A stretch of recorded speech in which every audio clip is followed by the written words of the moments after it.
The Vera Time Show. The Vera Time Show. The Vera Time Show. The Vera Time Show. Let's talk about it. Let's talk about it. Let's talk about it. Let's talk about it. Let's talk about it. Let's talk about it. On the Vera Time Show. Let's talk about it. Yeah.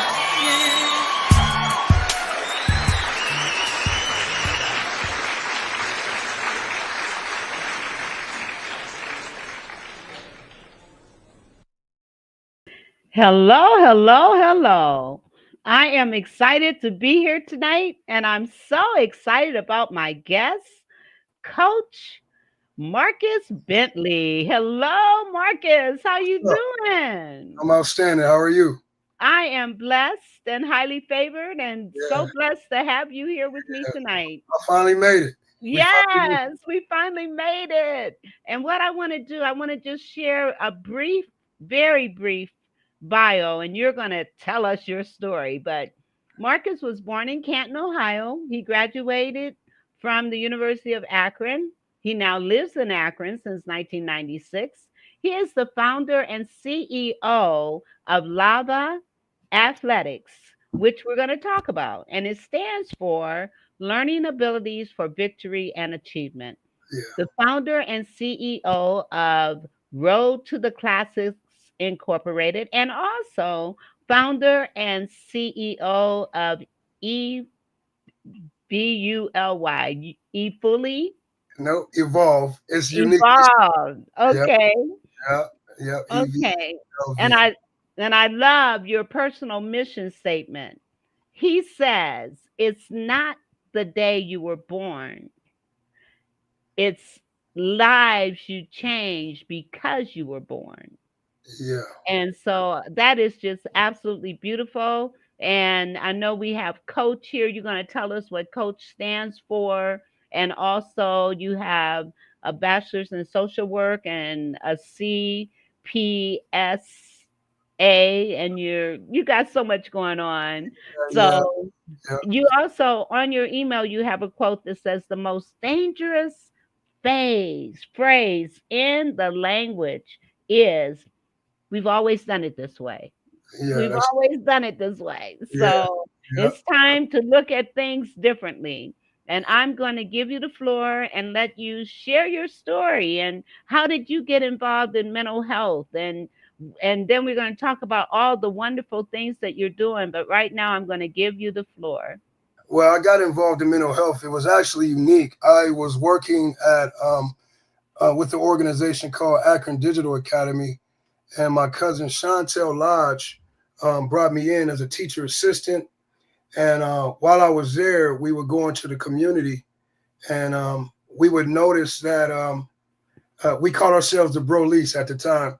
We would knock on doors to try to get the kids to come to school, but we knew it was outlying problems that were impacting our youth that were bleeding into the classroom. And so I began to work on that. And then an opportunity came up for me to go work at Minority Behavioral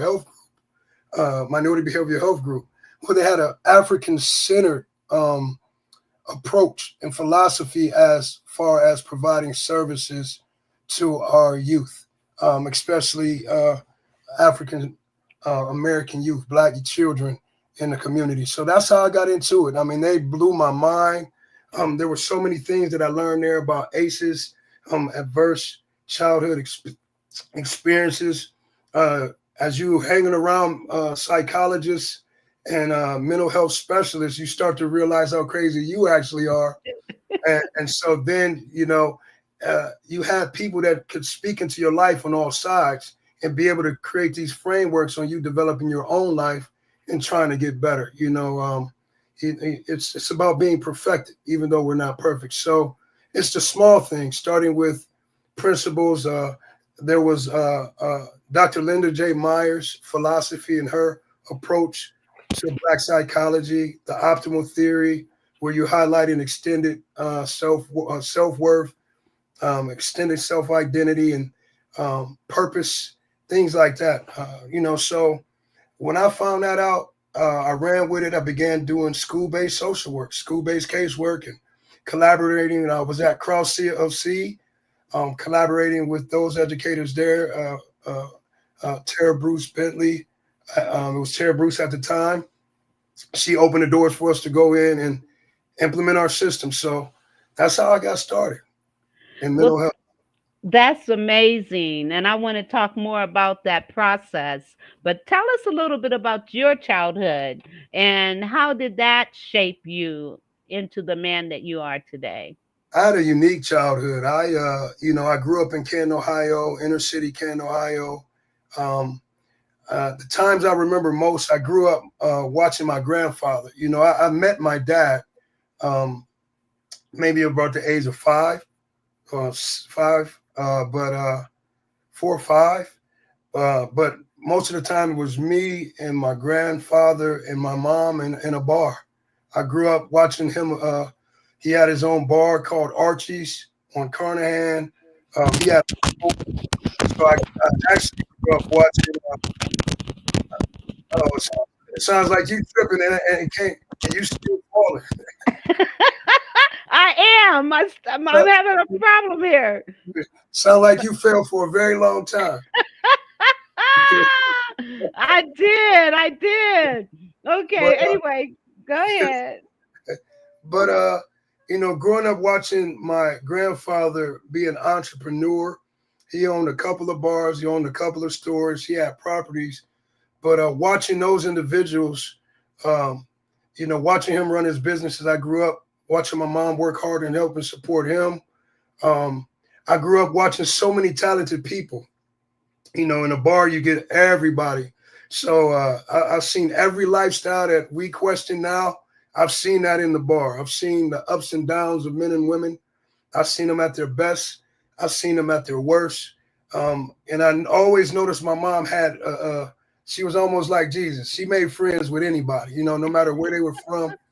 But she also was very tough. She raised me tough herself as to be the strongest man I could, and the best way she knew how to raise me. Back then, it was corporal punishment, so you got that butt whoop.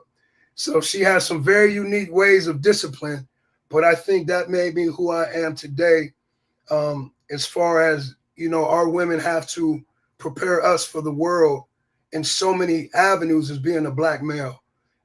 We have so many things coming at us in society, even from our own people. So I had to learn how to navigate that.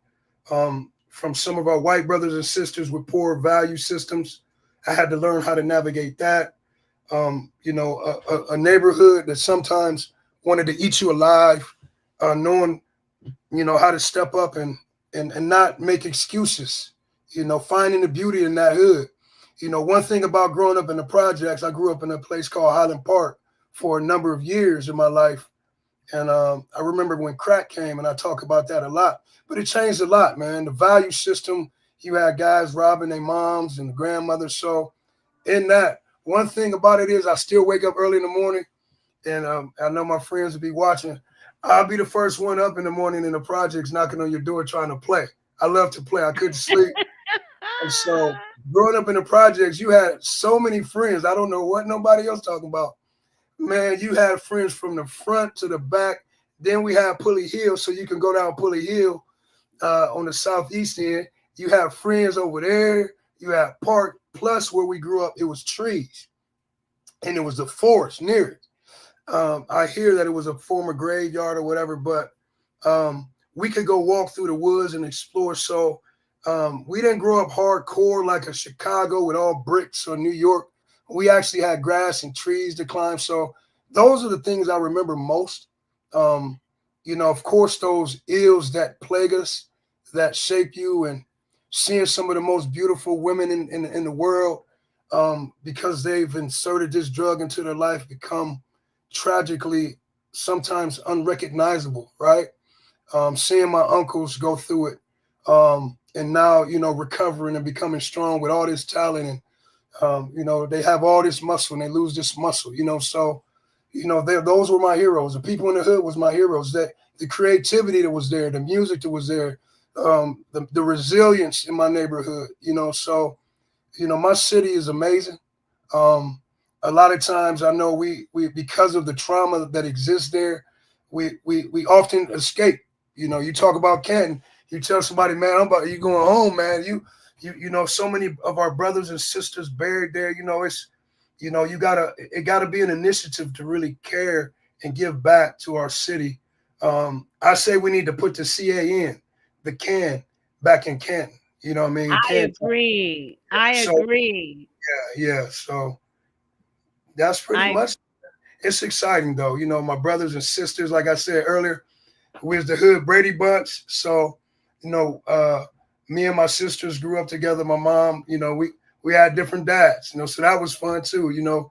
I had my father, they had their dad, and each unique element that each family brought in.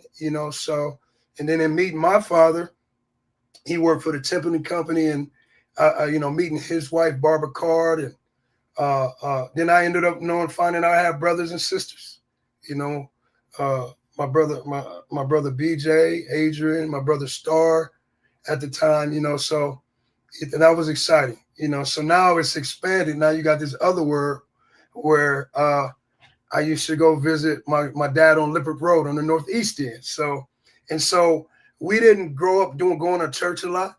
So when I got to go over to my dad's house, for those holidays, Easter, Christmas, maybe Thanksgiving, when we got those breaks, I got to, get that spiritual side of, seeing how the church operated in some ways, some form, So I got a broad experience growing up, and it was quite unique. And we also growing up, I lived all over Kent. So before we would settle and say, we always go back to Highland Park, right? So we move around, we're to the Northwest, and I know a lot of people out there have done that too.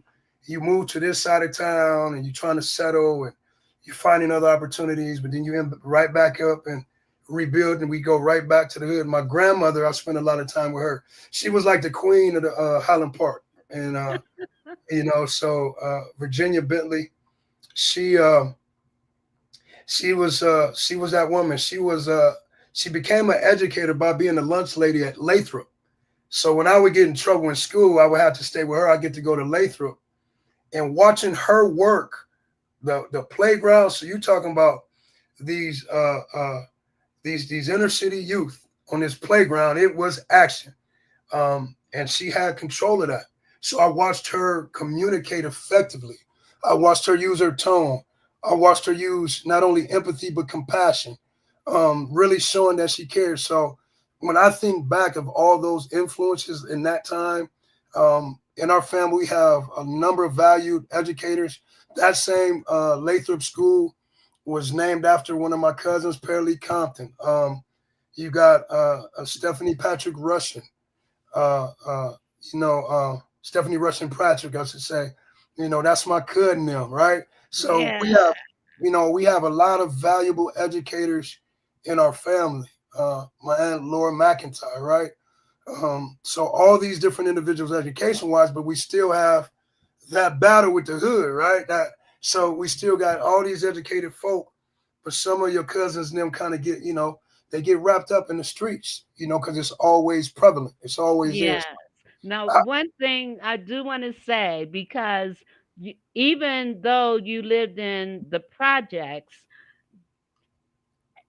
our projects were nothing like New York or Chicago yeah, or even Los Angeles. You right. know, we didn't have what you would call a ghetto Mm, in the sense of larger cities, even right. smaller cities, that the mentality, and I think even though you were, in the projects, the mentality was not so much. I mean, because look at you, you're a product of that, but yet you came and you saw what was going on, which made you want to make a difference. Well, what it is you really can't compare it. It's the same illness. It's the same impact. It's just at a larger scale. Man, you got to take advantage of your unfair advantage. I had an unfair advantage of we had trees we could explore. I had an unfair advantage of knowing how to read early. I had an unfair advantage of having educators around me, but also educated people around me, but also growing up in a bar with all that wisdom and knowledge, right? But also watching my grandfather. That's unfair to watch my grandfather own a business where some people had never seen their father or grandfathers before. So I wouldn't compare it as a sense of, you know, cracking Cleveland or cracking New York and Chicago is the same impact. Heroin is the same. Yes, I it think is. it's the capacity and the frequency.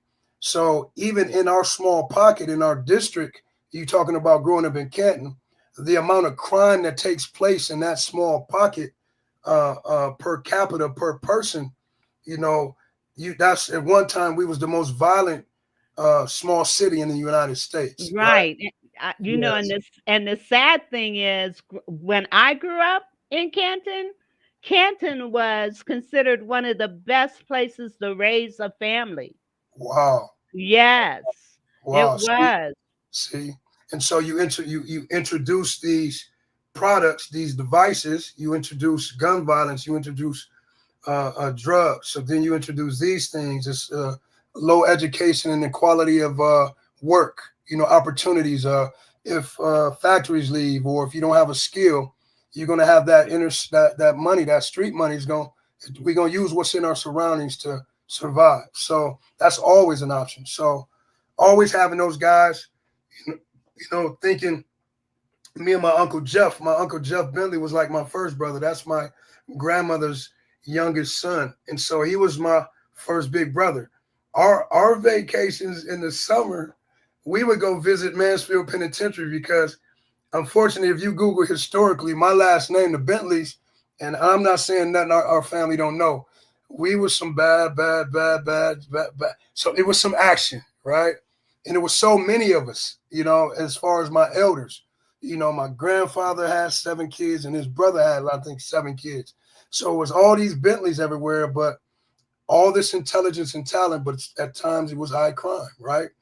And so my Uncle Archie, he was my prophet, growing up. He was my guru, right?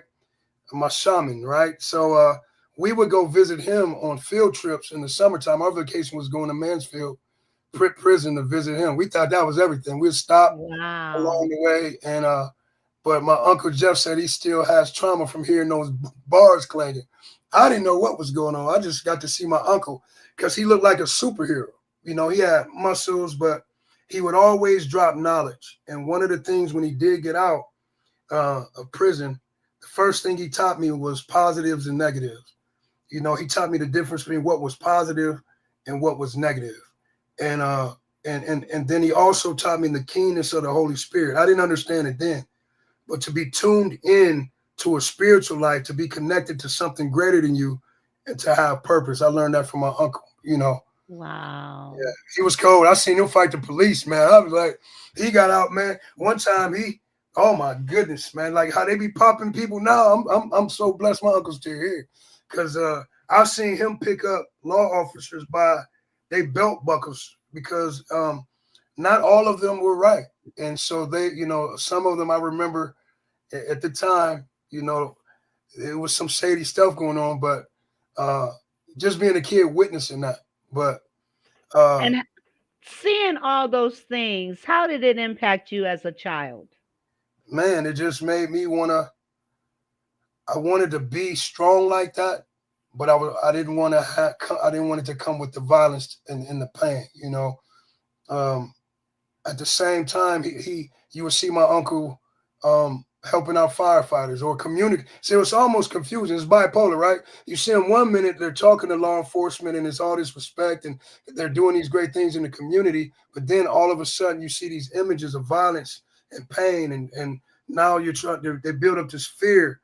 So in that essence, as far as respecting authorities, respecting law enforcement, I don't think we had any problem in that essence until there was where lines were crossed in that essence. But it made me want to be great. It wanted to dream. My uncle was a dreamer. I saw my mother go to school. I saw her do the best she can. Um, but financial literacy is vital in our community, right? Yes. So all the businesses and everything we've owned, we don't really have anything to show for it, right? So those things, I always wanted to be a millionaire in some form or fashion. I didn't want to be an athlete at all, really. It just got me out the house, right? So sports, I didn't have to babysit, so I played football. One of my buddies, Adrian Brown, got me to play football in middle school. I thought I retired. I was gonna retire going into Hartford Middle School. He got me to play. He got me to play football again. I didn't want. I wanted to own a business, right? I'm selling clothes out of my garage, stuff like that. So, but all of those things shape you. So one of the things I say, you turn trauma into trophies. You know, Yeah. it's how you look at everything, right? So if I look back at my life and I see all the what they would call negative, and you have to turn, you call them, instead of calling it trauma, you call it life experiences, which I know now, those life experiences. So you turn trauma into trophies, right? And all those things make you great in who you are today. I mean, I saw my first murder at 9 years old, right? About 8 or 9. What? Right. So me and a gentleman named Patrick Murray, uh, we was playing on the playground and we heard firecrackers, and we thought that it was fireworks. So we see a gentleman running. I ain't gonna say his name, but we see a gentleman running towards us, and then we run up and we see a man in the middle of the street, fighting for his life. So it was like a movie, right? So Oh, wow. so seeing those things early, you recognize what life is: tender, precious, and special. At any moment, you can be out of here. So, like I said, man, it's that's the golden thread that I'm talking about. The golden thread is you got your phases in life: heart, mind, body, and soul, and then you have your response to those things is the golden thread. Yes. So your perspective, your paradigm on how you see your situation, that's the golden thread of mental health, right? So there's a difference between mental health and there's a difference between mental illness. When you speak of That's mental, you get yes. mental health is all those things to build up and all the interventions and tools to maintain the health of your mentality, right? But mental illness is there. These are diagnoses. These are a mental illness is an illness of the brain. So once you begin to grow in this knowledge and wisdom, and we start to put labels on things, you have to be careful because with diagnoses, there comes finance. So it's a big money game when you talk about mental health. So if I can diagnose a number of individuals with these so-called illnesses, I can bill for them. I can make money. You get more money in school systems when they're diagnosed. So psychiatrists make money, right? Because at one point, only the wealthy had access to psychiatrists and therapists, right? So now you can get billing and you got a Medicaid. Now you got access to those services. So it can become a money game, and those individuals in those industries and these markets that have these mental health agencies, if they don't have the integrity, you're just making money off of our people again and again and again. So that's what we do. We go out and train. How can we be successful as case managers, which we call coaches, community occupational academic center health providers when we're in the schools, community occupational African center health providers. So that A in the word coach, it can mean not only academics but artistic, right? So those are terms that we use to take the stigma. Our clients aren't clients. When I work with specific organizations that choose to use the model, our clients are players. Purpose-led academics yielding extraordinary results. Purpose-led athletes yielding extraordinary results. Purpose-led African Americans yielding extraordinary results. Right? So it's about results. So all of these things are made up of what I grew up in. Because the only white people we saw when I was a kid in the projects was the insurance man. Wow. The And insurance man, see, remember the insurance man used to come up, the insurance man or the police. right. Well, I want to back up for a minute and talk about um your approach. Okay, but before I do, I'm going to pull up, this is the work that he's doing, working with kids. That's the spelling Here, bee. Yeah, that was the spelling bee we did. Yeah, that's Middlebury Middle School. Miss Chantel Ferguson invited me in. I was working with an organization called Kindred Spirit, and I went in to speak to those kids about purpose. Um, beautiful, beautiful kids, man. Our kids are ready. We just got to get ready. If absolutely, I'm an absolutely. old black man. Look at my face. I'm old. I'm an old black man with a chip too, with a gray beard. And if them kids listening to me, I know we got. I know we can do it. Absolutely, absolutely, absolutely.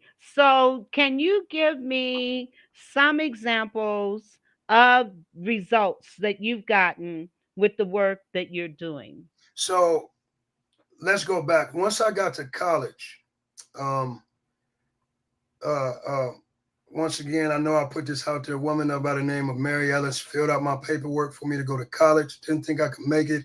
Messed up all these little letters I got to go to college to play sports. And I ended up in college my first year. I had a great time. I partied, I kicked it. And then the summer going into my next year, that was 96. So 96, 97 summer, I found the Lord. And when I came back, I was just brand new. I mean, that brand, spick and span, right? So nobody could believe it changed, right? They're like, wait a minute, this the same dude that was fighting on Yeah, campus all the time, right? So tell me about your spiritual experience that changed your life. my dude, I was in a club, and my dude, Curtis Motley, uh, I was kicking it, and so I was causing mischief. I used to cut hair, right? And when I would cut hair, I would make about $3 a head. So I had like $50. So I had a buddy that had a full grown beard named Jason Beasley. So he could go buy his liquor. So man, I would go get some 151, and we go to these parties, and I'll be wild, I'll be acting a mess. And one day out of nowhere, he didn't drink. So I got this guy, now he drinking. But out of nowhere, we're underage drinking guys out there watching. If you two do not underage drink, but out of nowhere he said you need to read the Bible, and I have somewhat of a faith-based background, like I said prior. But when he said that, I was like, man, who is this dude talking to? I got offended. I really did. I was like, man, why is this dude, man? We kicking it. I'm about to try to go. What you talking about? I need to read the Bible, man. So I never forget. My stepmother Barbara gave me a Bible I used to just keep in my car because I used to get pulled over by the police all the time. So I used to have this Bible, like, hey man, I used to tell the police, my buddy would tell you, I'm like, hey man, I got my Bible. That was like my go-to. Drinking and driving as a teenager, but I got this Bible that I never read. So I had it in my dorm room. Just so happened I ended up getting a dorm room. That's a long story. But man, that night I got in that thing and just read a couple of little scripture here and there. I read probably a little piece there. Then my eyes came open. I was afraid to go to sleep because it felt like something was watching me. So now I got this spiritual mind. And so I took that step by step, took me through the summer. Him just saying that one, planting that one seed. And then that summer I just flipped everything around 100%.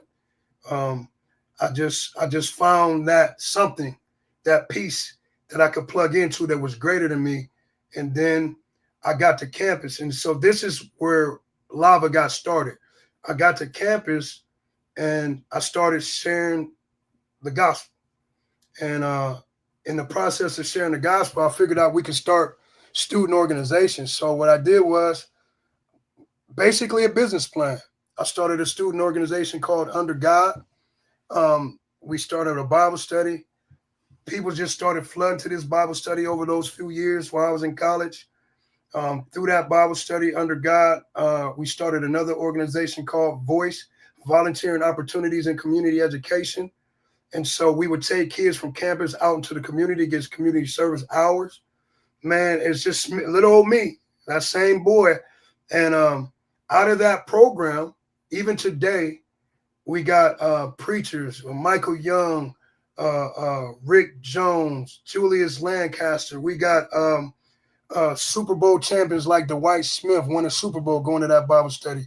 You got, man, I could go, the list goes on. We got my fraternity brothers, Aaron Williamson, Orlando Williamson, Grammy nominated. We used to do plays, stage plays. I learned, I not only majored in social work, I ended up doing theater, so I would write plays. Orlando Williamson, a Grammy nominated award. We got Alan Swoop. We used to bring 12. If you Google this gentleman, Alan Swoop, he's grown now with babies all over the place. He just got a Grammy, right? And we would have him play music during the transitions in the plays. We got friends. Steve Hearns works at NASA. We got guys. If that group, if you look now, that foundation, I could go on and on. Alex Simon. It's a gentleman named Alex Simon that came to the Bible study.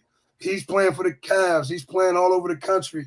I remember when he first started speaking, I would take him to tap dance for food because we was broke college students. So he would tap dance. We would make money and go buy chicken and cook chicken and rice, right? And so he would tap dance really before he started playing the buckets so amazingly, right? And then he went on to go play with Stomp, so it's story after story of individuals, people that are married now, that met their wives in this Bible study. So those were the lives that were changed. And so that framework, I began to say, hey, I was working at Akron Digital Academy. They asked me to work with a group of young boys. And I was like, well, what can I call this organization? So that experience from college, I was like, well, our young men have so much potential. And we work with women too, but they had me working with young men. And so they have so much potential. So I was like, I thought of a volcano, and a volcano is all this untapped potential. But when the time is right, it explodes for the world to see. What comes out of a volcano? Lava. So I'm sitting there at my desk. And I said, LAVA. I love acronyms. LAVA, learning abilities for victory and achievement. And so that's where the LAVA concept's for. So all this untapped potential that we see around us, and we can plug into it, so that framework from LAVA started as a microcosm from what we were doing already on campus. So I have adults in their 40s that are really a part of LAVA who can give their testimonies, but now in implementing that, we got guys in college now. We got guys on their way to college who are part of the program just in the last few years. So they're in the community. You got Solomon Clemens. I can go on and go. He's about to attend the HBCU. He's one of our leaders. Carrion Davis. I could go on and on and on. These guys, young guys, man, that really started out early. So yeah, it's a blessing. It is a blessing. And we're going to take a quick break and we'll be right back.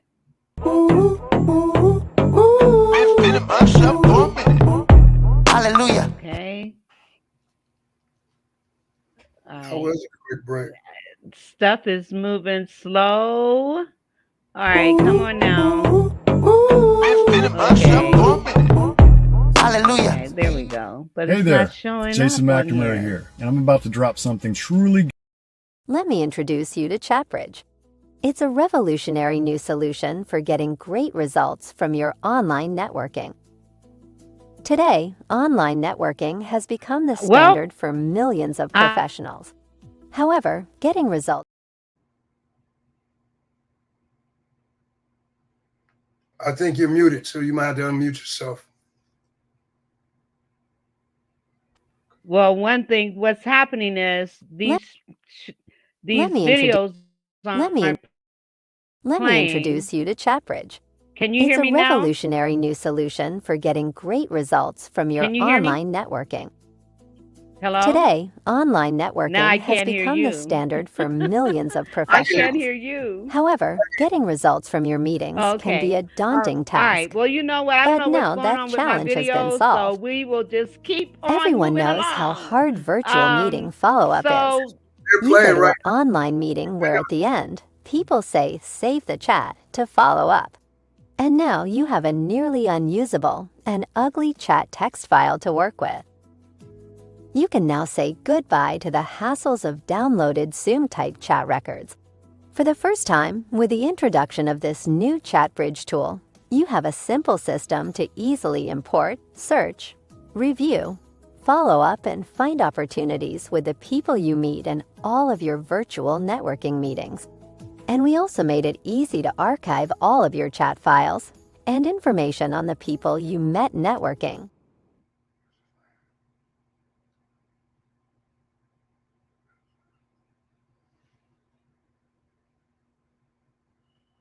messed up. So we are just going to continue our conversation. I'm not going to deal with these videos. I have several commercials, but for some reason they're delayed or whatever. So let's come back to, you said the ribbon of mental health. the golden thread. And we talked the ribbon thread. Let's Golden talk thread. about that. Yeah, the The golden thread. golden thread. Talk Yeah. about that. So if you think about, to me, um, when you talk about a golden thread, it's something that's valuable that ties everything together. Um, so as in our community, as far as our service delivery, I'm speaking specifically at this point for African American or Black or um, uh, uh, Africans of America, wherever everybody want to be politically correct, how you want to say it. There's a golden thread that ties us all together that we need as a fabric for our mental health. So it's our spirituality is vital to tie it together. Our history, our legacy is identifying who we are as a people, not only who we were as a people.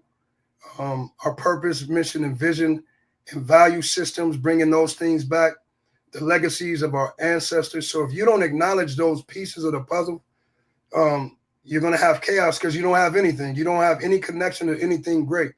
All you have a connection to is that we came here as slaves, but we were more than just slaves, right?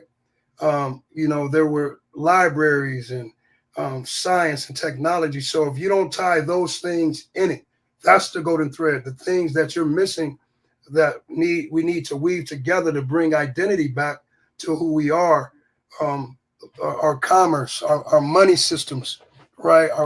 Those things that we miss. Our creativity versus our competition. The fact that we are a united people, right? That I am, so we are concept. So because we don't have that thread tying us together, we manipulate each other as our people. And we more worried about Trump get on Monday. And Trump is one of the most honest people you could ever find, right?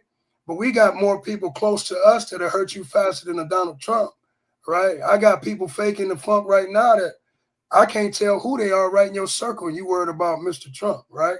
So if we get our act together, nothing and no one can impact the value system and our legacy that we have. We don't. We're acting like victims, and that's what I don't like. So so I love it. Absolutely. We are not victims. We are victors. Now, let me ask you, so your program, does it run, you have modules that you're doing? Walk me through one of your programs with the kids. all right, so we have one program called Voice, Volunteering Opportunities and Community Education. That's when we go out and we work with the elders.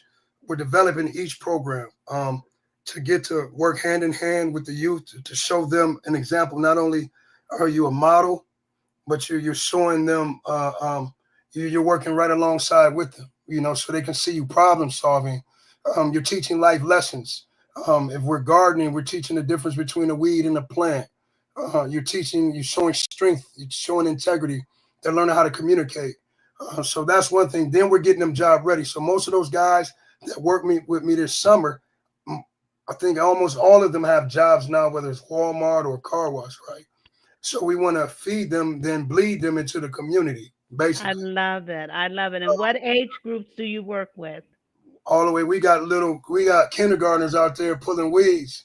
We can have, it don't matter if you can pull some weeds and throw them in a bag, right? You out there. So it just depends on the parents' ability to confirm the participation. So, Then, yeah. how do you recruit? A lot of word of mouth, but a lot of our students are from schools. I know the Edge Academy is a school that's been a major part. Edge, Acros, and Acros Middle School, Acrotech.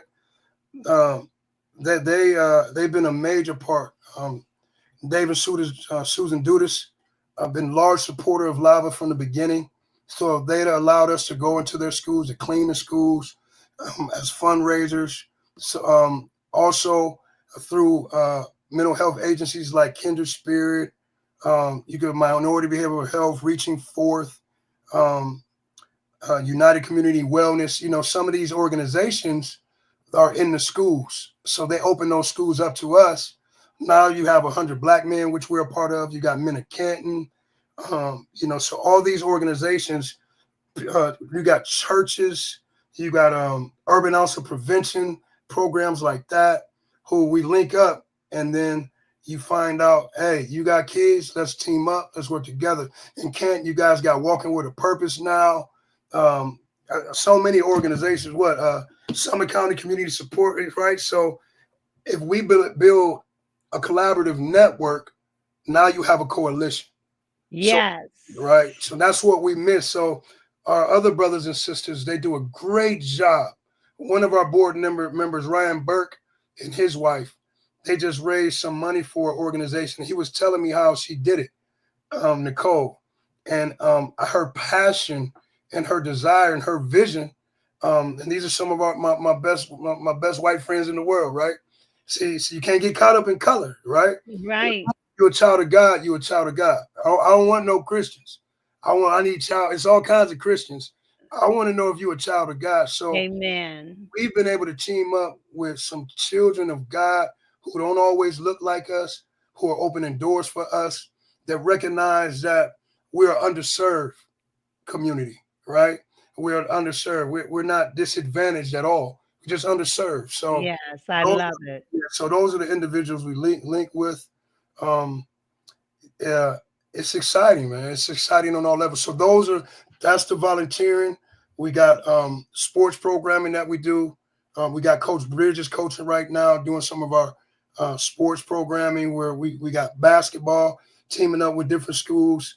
So we got the sports element as well. We have some trainings that we do as far as teaching about how to go into the schools. It's called the L.A.V.A model, how to work with the educators, teachers, um, the, the parents, all that relationship, that triangle, that web of relationships, school psych, intervention specialists. So how do we collect this data and bring that data to the table to get the most we can to change the kids' lives? Because we want to improve, right? It's about results. So we're not just doing the work, we want to see results. Absolutely. So let me ask you, because 64%, two-thirds of adults who have unresolved issues stems from their childhood. So we've got some parents that are still reeling from their own experiences and traumas. So, how are you addressing that issue as you're working with their children? Well, you got to think you have adult children of unemotionally intelligent and emotionally immature adults, right? So your parents were unemotionally intelligent and emotionally immature. Now you're adult, so now you're an outcome of that. And a lot of our responses are from the way we have to survive and maintain. So for me to say, hey, stop crying, boy, ain't no crying around here. I need you to keep your head up because it's weak. So now you got parents that have tantrums, right? So your first exposure to your emotional climate, your emotional ecosystem is first your mother. Absolutely. So your journey starts inside your mother's womb when you develop. So all that energy around wherever environment you're in is impacting you on the inside.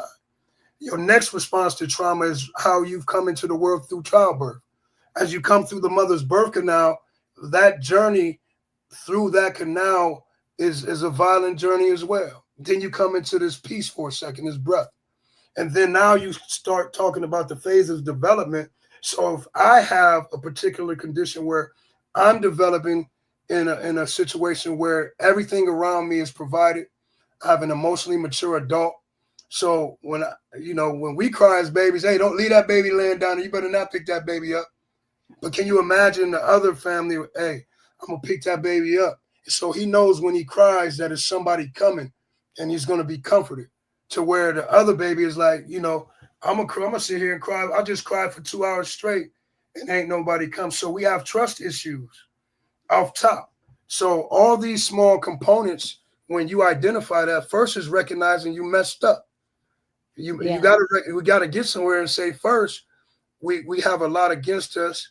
We have post-traumatic slave syndrome. Yes. And so Talk those about that. Explain to our audience what you mean by that.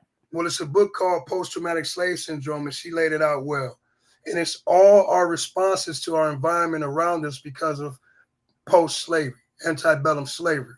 So our responses to authority, our responses to finances, our responses in communication with each other.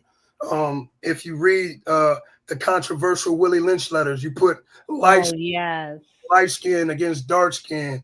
You put the house slave against the garden, the field slave. The old against the young. Yes. And then in the statement, he said, if you put these people through this system, this machine, they would at least 400 years. They would never recover. So really identifying, the Bible says, envy not the oppressor.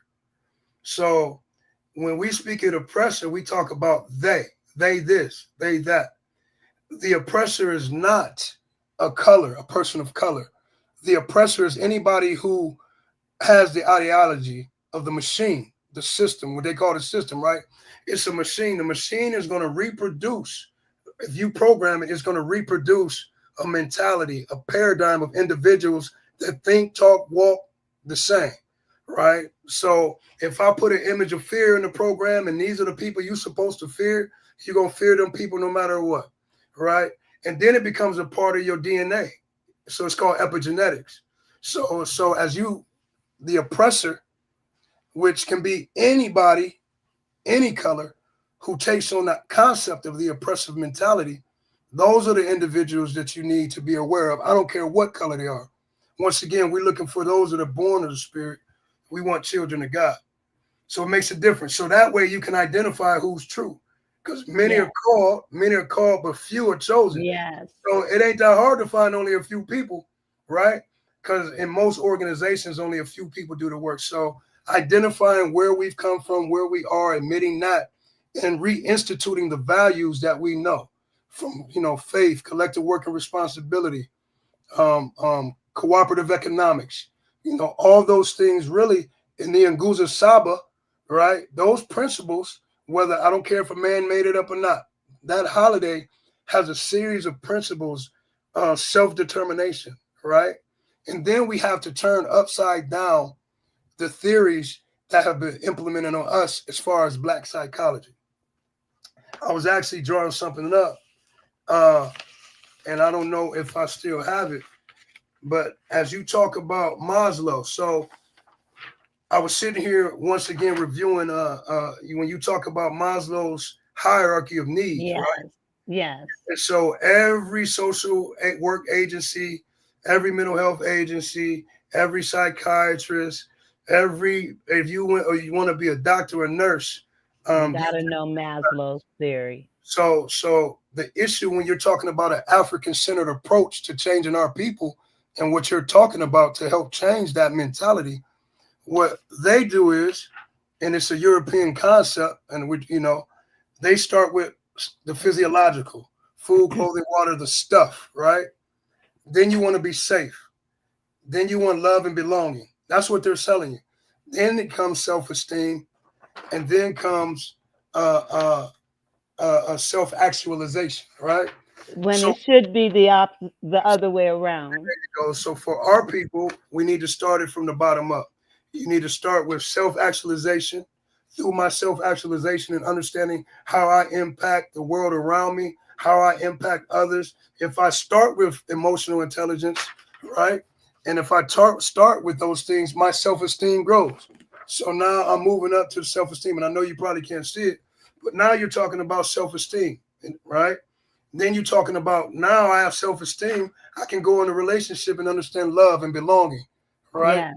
Then after that, you got safe and secure. Right now, I feel safe and secure. So I know who I am. I got self-esteem. I know how to love and belong. I know how to treat people. I feel safe. Now everything else is going to be added to you, right? But if you I do it, love that. but if I you love that. but if you do it the opposite way, now you're materialistic. So if you don't have stuff, you can't move up the ladder to feeling safe, right? So if you don't have love and belonging, you don't have self-esteem. That's what they're telling you with this Maslow's theory. And then if you don't have all those other things, you're not self-actualized.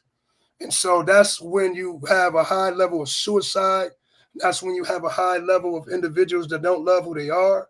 That's when you're gonna have a whole bunch of BBLs running around here because don't nobody like their butt or their breasts or they yeah. I got my chip tooth. I ain't gonna take everybody trying to dye their beard. They don't want to be gray. They want to stay young, right? So because you're trying to fit into this, and I'm not knocking none of that, but I'm just saying you're finding people that don't even want to be who they are because it's stuff. If I don't have this, I'm nothing. And so because of that, I can easily exploit you. So mental health is a dark psychology too. There's a dark psychology that I can create anchors and availability so I can show you images over and over again, create an algorithm for you to live by. Yes. If I take any of that out, you can't survive. So that's one of the things that the hood taught me, you know, syrup sandwiches and having little and my mom got on me. She said, "You talking about like we was dirt poor?" I said, "It ain't that we was dirt poor, but poor and broke is different." Yes. Having And poverty is as much a state of mind as it is a right, condition. right. And so if we knew, and I was telling her, if we knew how to manage those monies and those opportunities, right? If we had that those concepts, you got generations of wealth. So some things aren't generational curses. We need to stop saying that. Some stuff ain't the devil. You blaming everything on the devil. That's some of that's just you. It's generational ignorance. And so, Yes. so I got a word, and it's not a cuss word, but it's called shit. SHIT. So shit. They be like, what you mean? You cussing, Coach Bentley? What's yeah? Don't I say don't bring no shit in here.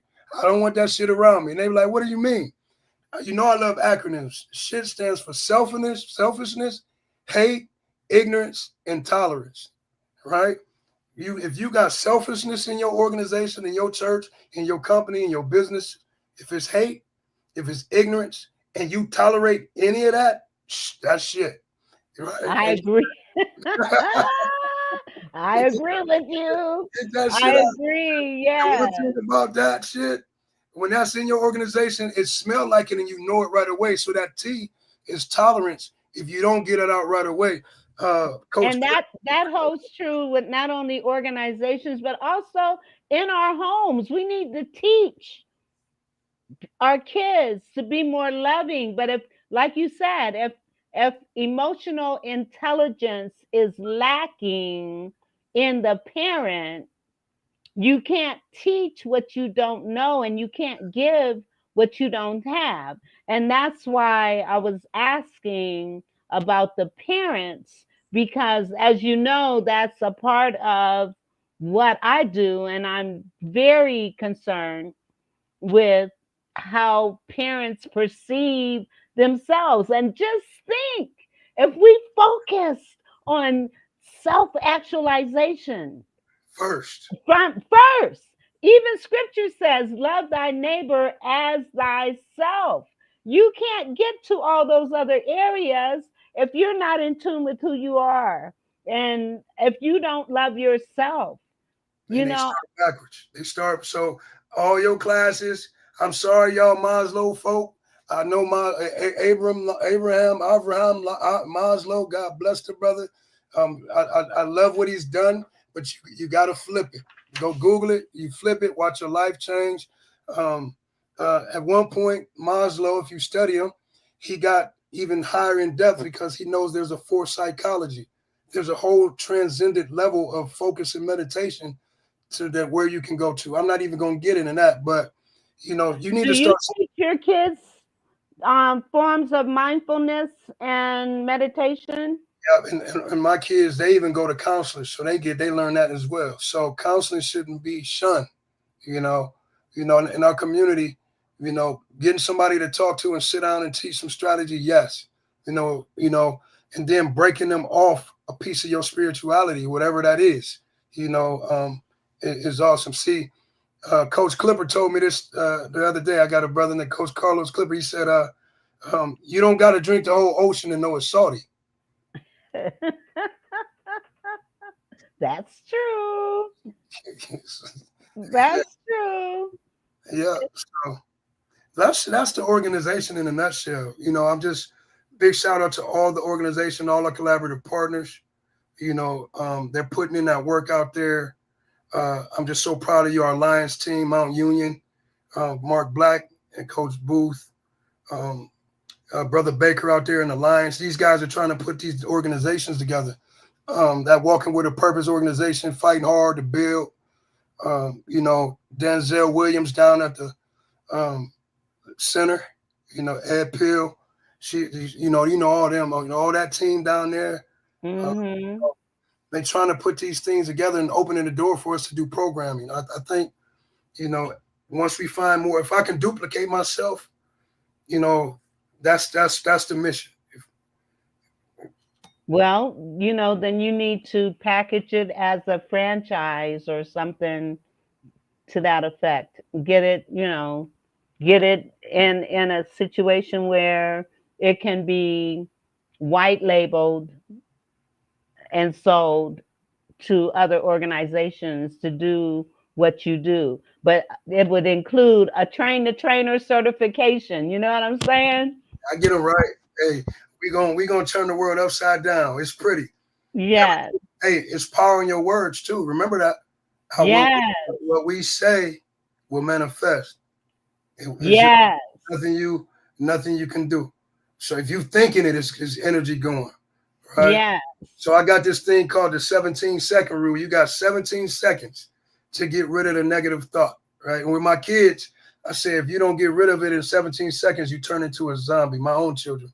So I was talking to my daughter one day, and I might have not have been saying the nicest things. She said, 17 seconds, Daddy. And see, when you teach Yeah, your kids, 17 then seconds. they can bring it back on you. I Like then you mean, get your lips pop, right? I would have had my lips would have been in the kitchen. but kids nowadays they need to be able to express. Yeah, They really do.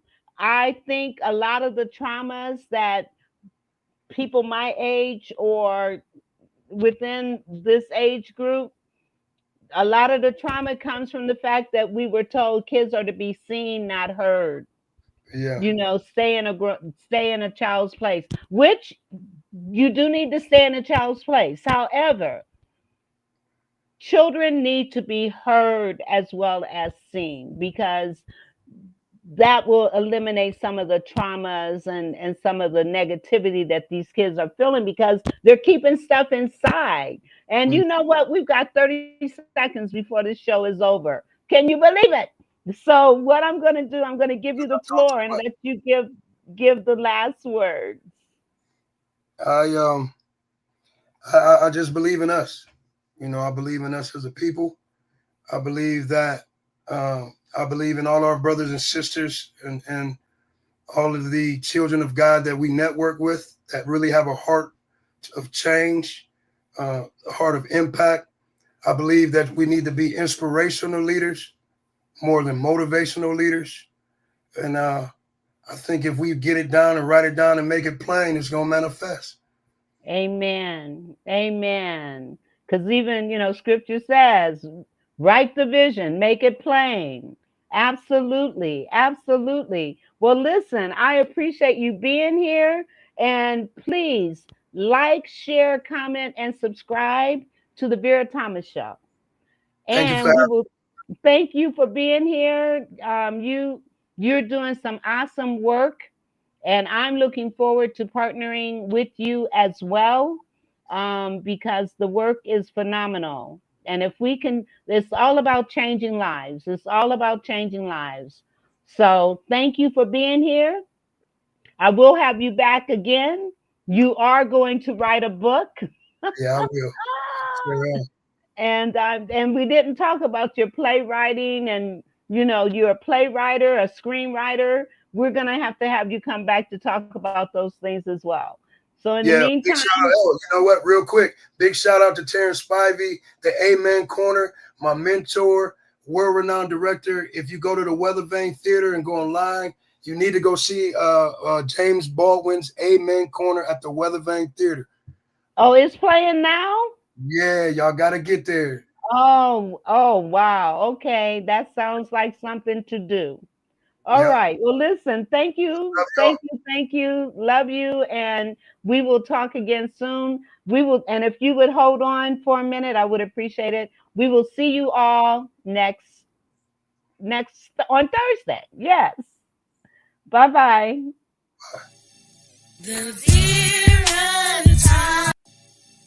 All right, I'm going to pull both of us down and end it.